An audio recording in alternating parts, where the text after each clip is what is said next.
지난 한 주간 세상의 자리에 앉아 계셔서 열심히 일하시고 노력하시고 또 나름의 최선을 다하시다가 오늘 이 예배의 자리에 오신 여러분을 예수 그리스도의 이름으로 축복하고 환영합니다.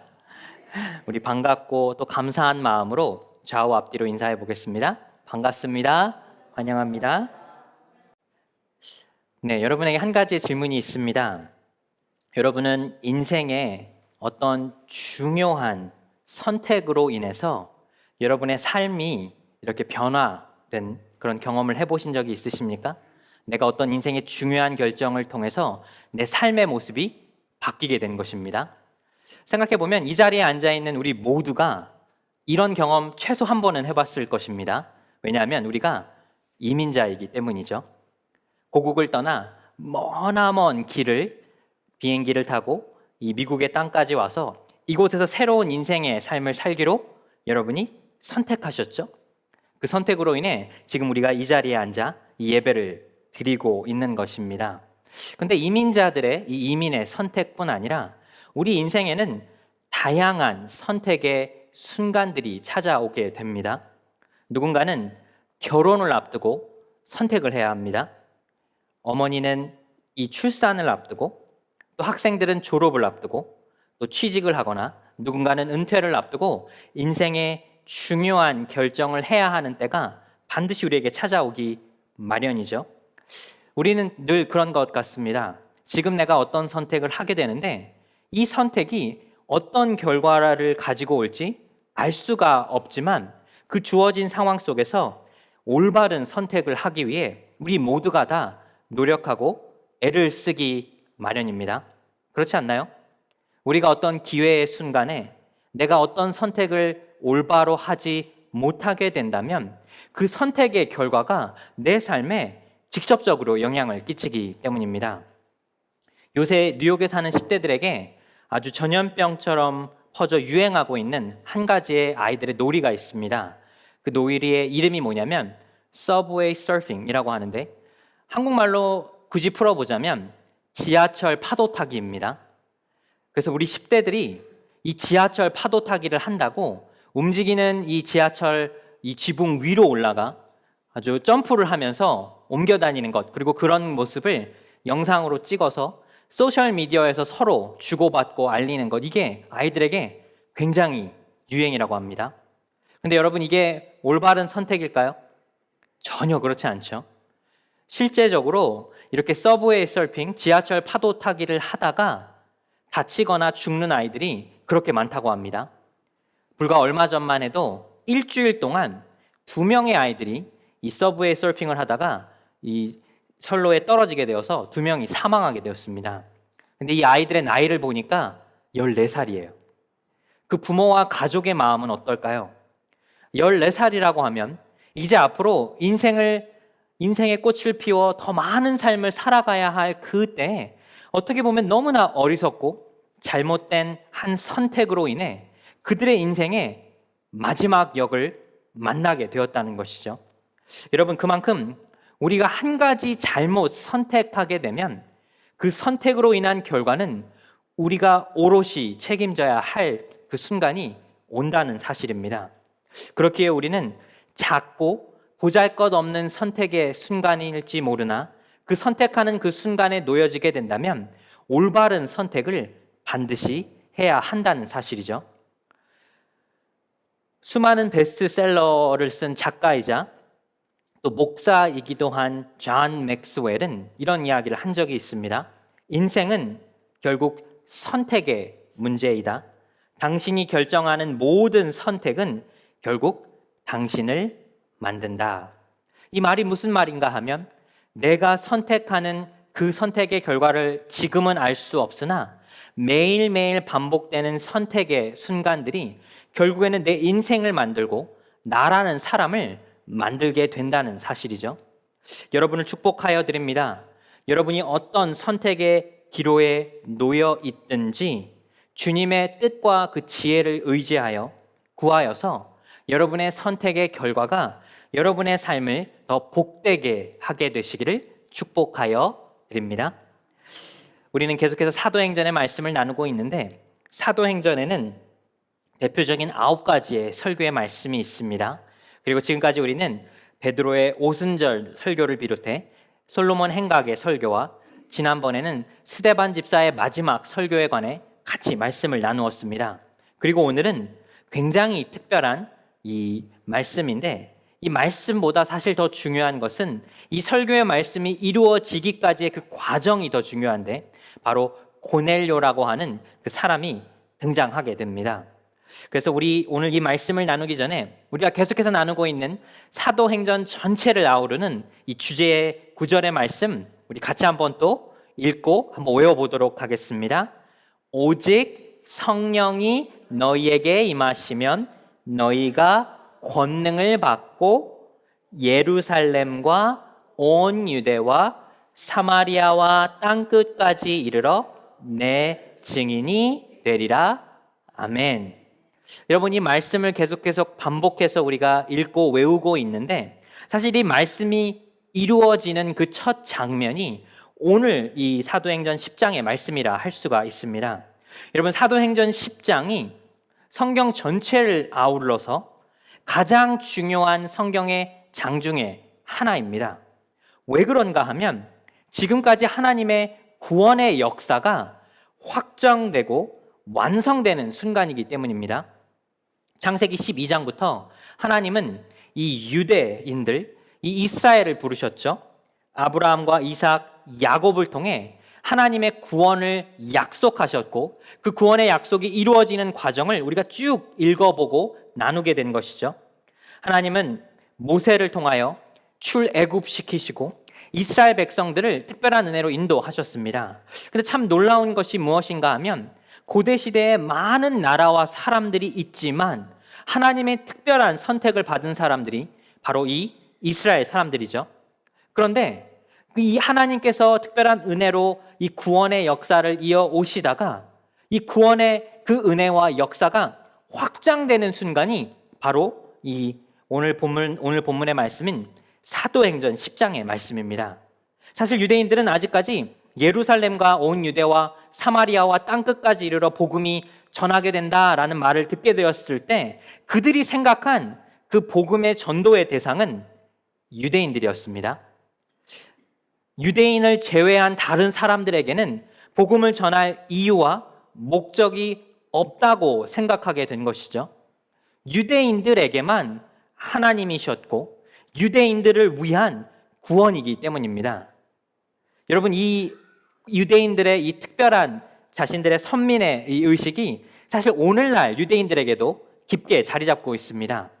안식일이 되면 유대인들은 몸을 움직이거나 일을 해서는 안 되죠. 그래서 여러분 이런 이야기 많이 들어보셨을 것입니다. 엘리베이터를 타야 되는데 한 유대인이 엘리베이터 버튼을 누르지 않고 기다리죠. 누군가 와서 엘리베이터 버튼을 누르기를 기다리고 있는 것입니다. 왜냐하면 하나님께서 말씀하신 이 안식일이 되면 노동을 하면 안 되거든요. 그래서 누군가 그 버튼을 눌러주기를 기다리고 있는 것이죠. 그런데 생각해 보면 그들 스스로가 특별하다고 생각하다 보니 다른 사람들에게 특별함을 전혀 발견할 수가 없다는 것이죠. 하나님은 우리의 하나님뿐이라는 사실입니다. 그런데 참 놀라운 것이 오늘 사도행전 10장에 이르러 하나님께서 이 구원의 역사를 이방인들에게 그 문을 열어주시게 됩니다. 그렇기에 이 부분이 굉장히 특별합니다. 그래서 오늘 이 본문의 말씀을 나누게 되면서 어떻게 하나님께서 이 고넬료와 베드로를 연결시켜 주시고 그들이 어떤 선택을 하게 되었으며 우리도 우리의 삶의 순간순간마다 어떤 선택을 해야 하는지 그 내용을 한번 살펴보도록 하겠습니다. 오늘 본문에 등장하는 특별한 인물 고넬료와 베드로, 또 그들의 선택에 관한 내용인데 첫 번째 우리가 봐야 할 인물은 바로 고넬료인데 이 사람은 어떤 사람이었는가? 우리 첫 번째 같이 한번 읽어보겠습니다. 경건한 이방인 고넬료. 고넬료는 유대인이 아닙니다. 그 부분을 우리가 분명히 알 수가 있는데 오늘 본문에 이 고넬료라고 하는 사람을 이렇게 설명하고 있는데 그는 어떤 사람인가 하면 유대 가이사랴에 거하던 로마의 군인이었죠. 그리고 백부장이었습니다. 그는 이탈리아 사람으로서 로마 군대를 이끄는 군 대장이었는데 그게 어떤 의미를 가지고 있는가 하면 백부장이라고 하는 것은 자신의 밑에 100명의 부하들이 있다는 것이죠. 막강한 권력을 가지고 있습니다. 그리고 그가 하나님을 경외하거나 예배할 수 없는 사람이라고 성경이 우리에게 그렇게 알려주고 있는 것입니다. 이 고넬료는 어떤 사람인가? 로마의 시민권을 가진 군대장으로서 그가 하나님을 믿을 수 없는 사람이다라고 우리에게 이미 성경에서 힌트를 주고 있는데, 참 놀라운 것이 사도행전 10장 2절의 말씀에 이 고넬료를 이렇게 묘사하고 있는데, 우리 이 말씀 같이 한번 읽어보겠습니다.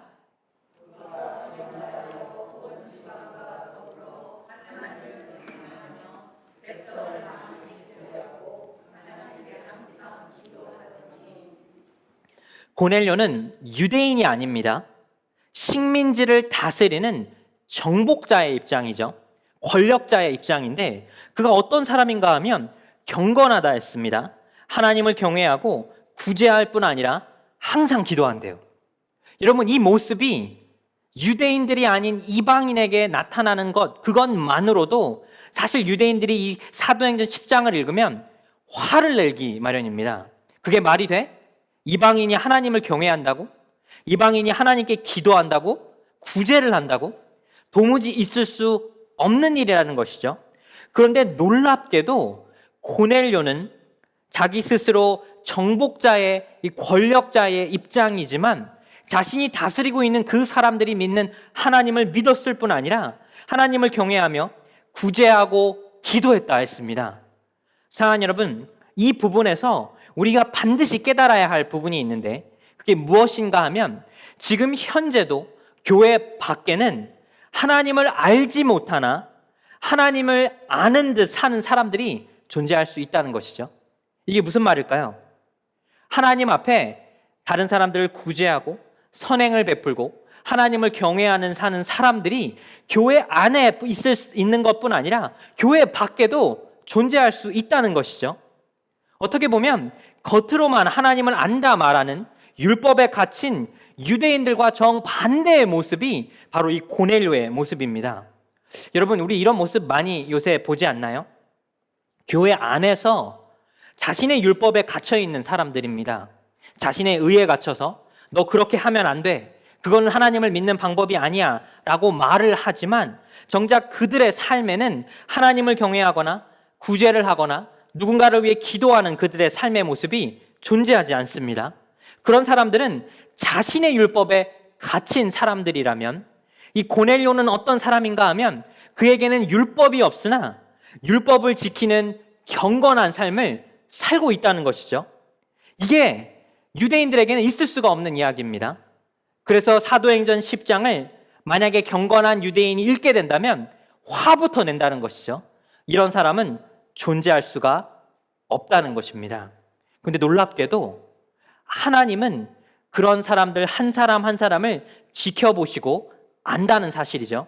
여러분, 이 부분이 참 중요합니다.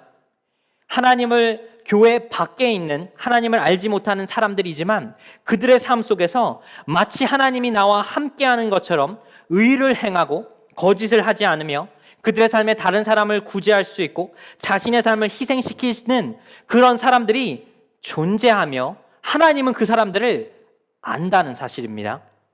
여러분, 이 말씀이 두렵지 않나요? 우리가 교회에 와서 내가 하나님을 경외합니다 말은 하지만 겉의식만, 외식만 취한다면 하나님께서는 그 겉모습을 결코 인정하지 않으시지만, 교회 밖에 하나님을 알지 못하지만 그 삶 속에서 얼마든지 그들의 삶 가운데 하나님을 아는 것처럼 살아갈 수도 있다는 사실이죠. 그런데 이 사도행전 10장 4절의 말씀을 보시면 하나님이 먼저 이 고넬료를 찾아오시게 되는데, 이 9절의 말씀도 한번 같이 한번 읽어보겠습니다. 고넬료가 주목하여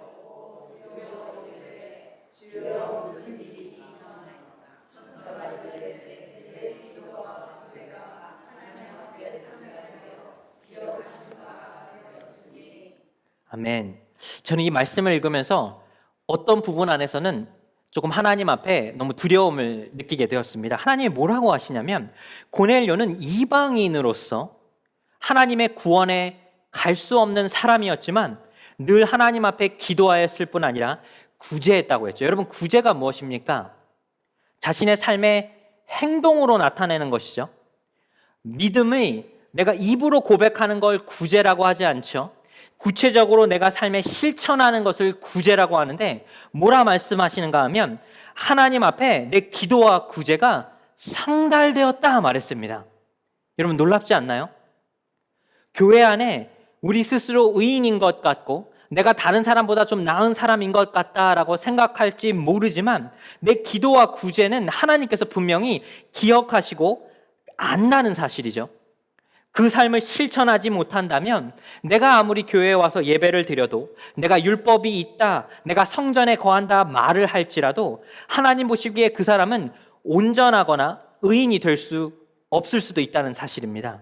그런데 고넬료는 하나님을 알지 못하는 이방인이었지만 이 유대인으로서의 철저한 지키는 믿음의 삶을 살고 있었다는 것입니다. 앞과 뒤가 맞지 않는 모습인데 그 모습을 통해 우리는 우리의 모습을 발견해야 합니다.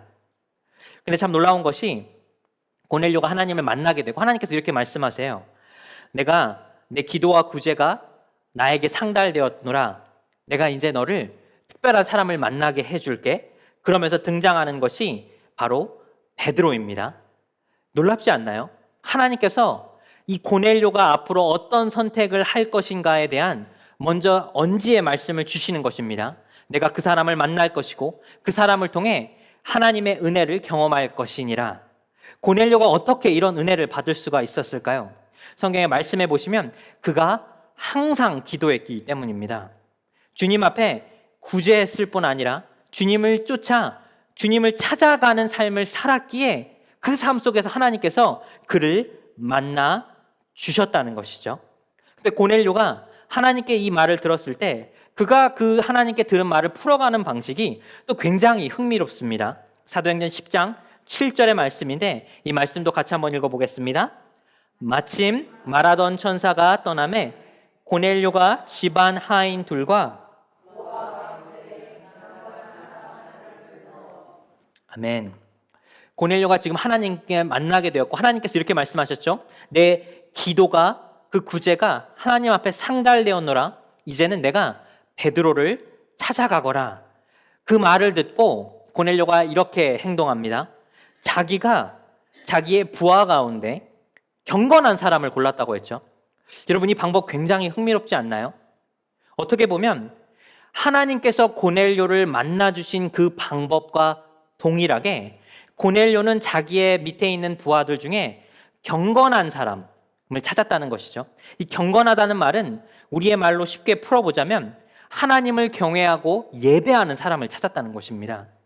자기가 자기 밑에 수많은 부하들 중에 그 사람들 중에서 특별히 하나님을 경외하고 예배하고 기도하는 사람을 골라 그에게 베드로를 찾으라 말했다는 것이죠.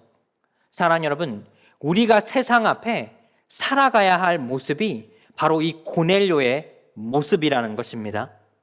하나님은 기도하는 우리의 기도를 들으실 뿐 아니라 우리가 선택의 그 순간에 그 기로에 놓이게 되었을 때 우리를 찾아와 주시고 우리에게 어떠한 길로 나아갈 것인가 분명하게 인도해 주신다는 것입니다.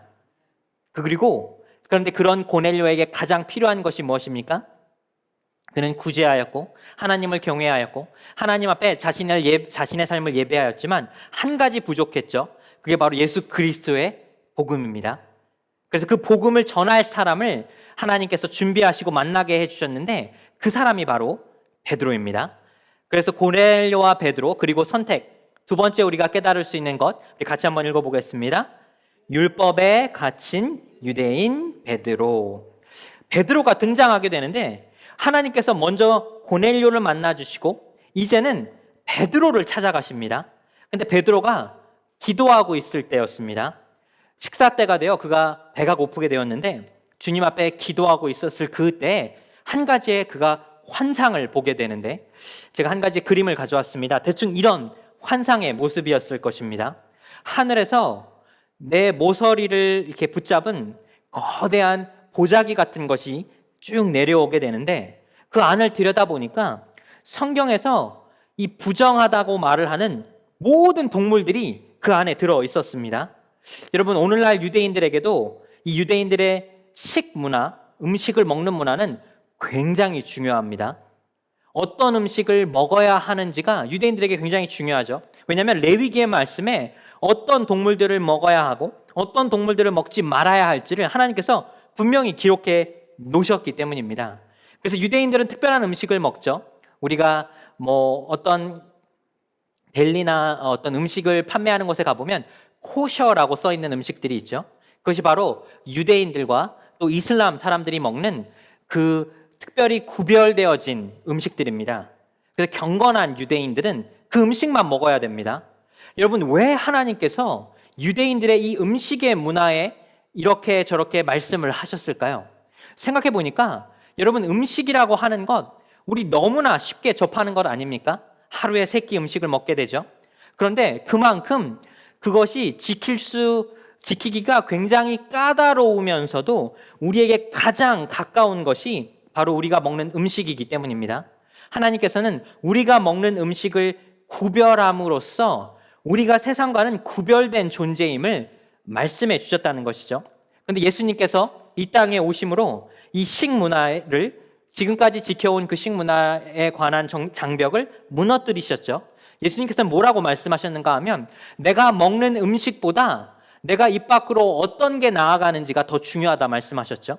그래서 이제는 식문화가 우리에게는 무너진 장벽이나 유대인들에게는 아직까지도 중요한 문화입니다.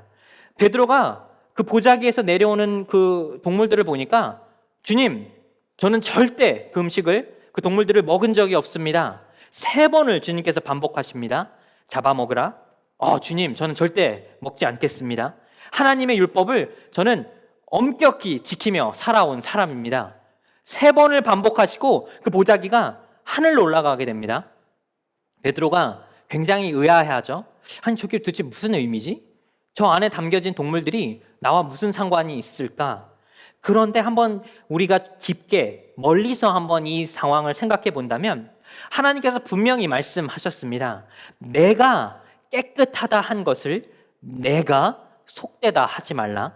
이 말이 무슨 뜻인가 하면 베드로가 하나님께서 먹으라 하신 그 동물들을 속되다 말할 수 없다는 것이죠.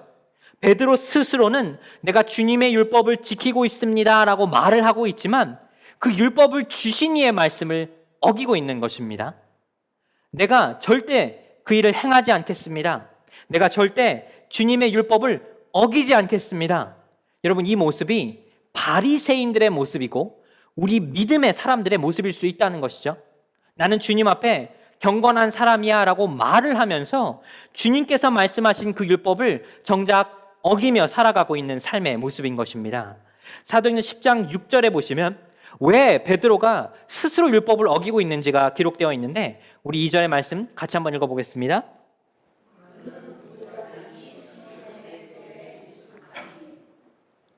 여기서 굉장히 독특한 이 성경의 구절인데 우리가 깜빡하면 그냥 지나갈 수도 있는 구절인데 제가 이 구절의 말씀을 조금 더 깊게 말씀을 드릴게요. 여러분, 베드로의 이름은 시몬입니다. 그래서 그 이름을 헬라식으로나 히브리어식으로 풀어놓은 것이 베드로의 여러 이름이 있죠. 게바라 예수님은 부르셨죠. 베드로라 또 부르기도 했습니다. 그리고 시몬이라 불렀죠. 근데 그 모든 이름이 사실 동일한 똑같은 이름인데 그 베드로가 누구의 집에 거했죠? 지금? 시몬의 집에 거하고 있습니다. 즉 자신의 이름과 똑같은 사람의 집에 거하고 있는 거예요. 여러분, 이 모습을 겉으로는 그냥 지나갈 수 있는데 영적인 의미에는 무엇을 담고 있는가 하면 바로 베드로 스스로의 모습입니다. 근데 그가 누구의 집에 머물고 있었죠? 무두장이입니다. 무두장이는 죽은 동물들의 이 가죽을 벗겨내어서 옷을 만들거나 생필품을 만드는 사람입니다. 근데 이 사람들이 유대인의 율법에는 가장 부정한 사람들입니다. 유대인들의 율법에는 죽은 동물을 절대 만져서는 안 됩니다. 그렇기에 무두장이가 사는 그 집 근처도 가지 않아요. 그런데 베드로가 주님, 내가 주님이 말한 그 동물들을 절대 먹지 않겠습니다. 율법을 어긴 적이 없습니다. 말하고 있는 그 베드로가 사실은 하나님의 율법에 보기에 부정한 무두장이 시몬의 집에 거하고 있는데 그 사람의 이름이 시몬이라는 것이죠. 자기 자신의 모습이라는 사실입니다. 내가 겉으로는 율법을 지키고 있습니다라고 말을 하고 있지만 그의 삶은 사실 하나님의 율법을 가장 깊게 어기고 있는 것이죠. 여러분, 이 모습이 우리 모두의 모습이라는 사실입니다. 교회 다니는 사람들이 이 부분을 가장 조심하고 유념해야 합니다. 사랑을 말하면서 미워할 수 있으며 용서를 말하면서 그 사람에게 보복하고 싶은 마음, 그게 우리의 연약한 모습 아닙니까? 베드로가 주님 앞에 주님 내가 율법을 어긴 적이 없습니다라고 말하고 있는 그 순간 그는 하나님 앞에 율법을 어기고 있는 것이죠. 그 환상을 통해 베드로야 너는 절대 율법으로 완전할 수가 없어, 그 말씀을 직접적으로 보여주고 있는 것입니다. 베드로에게 부족한 것은 그 스스로가 유대인이었지만 하나님의 선택을 받은 사람이었지만 그의 율법에 갇힌 사람이었다는 것이죠. 주님 놀랍지 않나요? 주님께서 이 이방인인 고넬료와 이 유대인인 베드로를 이렇게 만나게 해 주시는 것입니다. 그들 스스로가 서로 부족한 모습이 있는데 이 두 사람이 만남을 통해 하나님의 복음의 그 구원의 역사가 완성되는 것입니다. 사랑하는 여러분, 우리는 이 모습을 잘 기억해야 합니다. 하나님이 주신 율법이 내가 무엇을 해야 하고 내가 무엇을 하지 말아야 하고 그것이 우리의 삶을 온전하게 해줄 수가 없다는 것이죠. 그런데 이 부분을 예수님께서는 이미 진작에 베드로에게 오래전에 이미 말씀해 주셨습니다. 마태복음 5장 17절의 말씀을 우리 같이 한번 읽어보겠습니다. 내가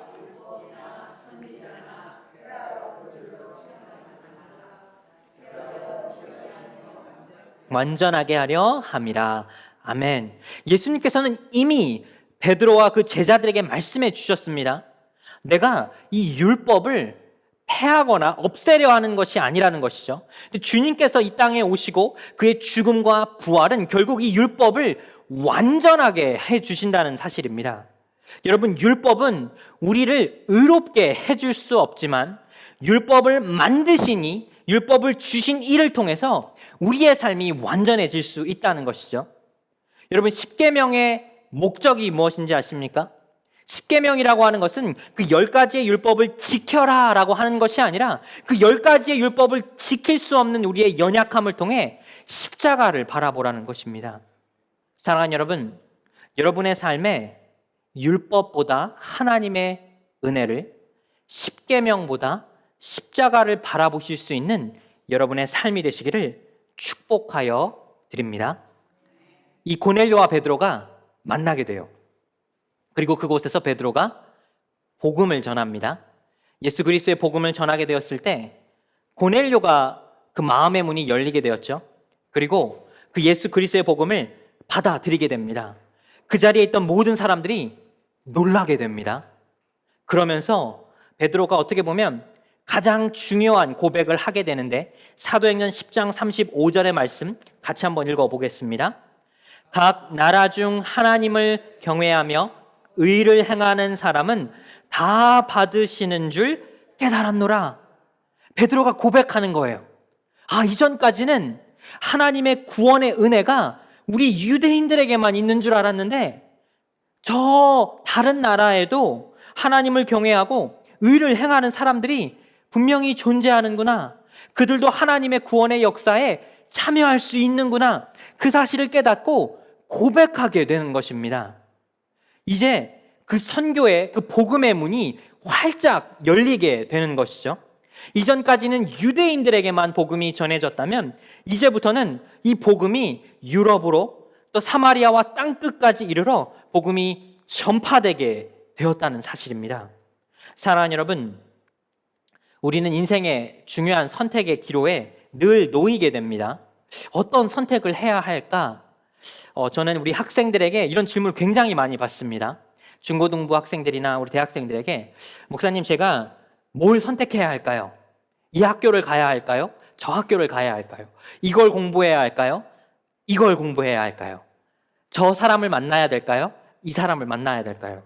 어떻게 보면 인생의 가장 중요한 선택의 순간에 놓인 우리 청년들이, 학생들이 올바른 선택을 하고 싶은 것이죠. 그리고 그 선택에 어떤 선택을 하느냐에 따라서 그들의 삶의 모습도 분명히 달라질 수 있습니다. 근데 그때마다 제가 이 목회를 하며 깨달은 한 가지가 있는데, 그게 무엇인가 하면, 여러분, 우리가 어떤 선택을 해야 하는 그 순간 우리가 먼저 해야 할 것이 있는데, 그게 뭐냐 하면 우리 스스로의 경건함, 하나님을 경외하는 우리 삶을 먼저 되돌아봐야 한다는 것이죠. 고넬료와 베드로가 그렇게 선택하였죠. 그리고 두 번째는 내가 나를 구원하신 하나님을 알고 있느냐, 나를 은혜로 지금까지 인도해 주신 하나님이 나와 함께하는 것 알고 있느냐, 이 두 가지의 질문에 대한 답이 있다면 여러분, 어느 곳에 가든지 무엇을 선택하든지 하나님께서 함께해 주신다는 것이죠. 제가 깜짝 놀랄 때가 있는데, 특별히 목사님들이나 전도사님들이 우리 학생들에게 진로 상담을 해줄 때, 그거 하지 마, 그리고 이거 해, 그런 말을 내가 옆에서 볼 때 저는 마음이 철렁 내려앉을 때가 있습니다. 물론 우리가 쉽게 다른 사람의 인생의 선택의 순간에 A야 B야 라고 하는 답을 줄 수 있지만, 그 듣는 사람도 그런 답을 듣고 싶을 것입니다. 그런데 중요한 것이 무엇인가 하면 그 선택에 대한 결과는 내가 책임지는 것이지 나에게 말해준 그 사람이 결코 책임져 주지 않는 것이죠. 올바른 믿음의 사람들이란 무엇인가 하면 어느 곳에 가든지 주님이 나와 함께 하심을 먼저 알고 있다면 어떤 선택의 순간에도 내가 무엇을 선택하든지 그곳에서 함께 하시는 하나님을 통해 실패하지 않는다는 것입니다. 여러분, 아직 덜 성숙한 사람들은 내가 어떤 선택을 해야 할지 잘 모르지만, 주님 안에 믿음의 성숙함을 이루고 있는 사람들은 내가 무엇을 선택하든지 그 선택의 결과에 하나님께서 나와 함께 해주신다는 사실을 깨닫는 사람은 어떤 순간에도 두려워하지 않을 수 있습니다. 율법의 완성이신 예수님이 나와 함께 하심을 깨닫고 있다면 내가 어느 곳에 가든지 주님이 나와 함께 해주시리라는 확신이 있으리라 믿습니다. 여러분, 어떤 선택의 순간에 여러분이 놓여 있을지라도 주님께서 여호수아에게 말씀해 주신 것처럼 어느 곳에 내가 가든지 좌로나 우로나 치우치지 말고 강하고 담대하라 라는 그 말씀이 바로 우리에게 주시는 말씀이라 믿습니다. 여러분의 삶 속에 여러분의 선택의 순간에 함께 하시는 주님을 깨달으시는 여러분의 삶이 되시기를 축복하여 드립니다. 기도하겠습니다.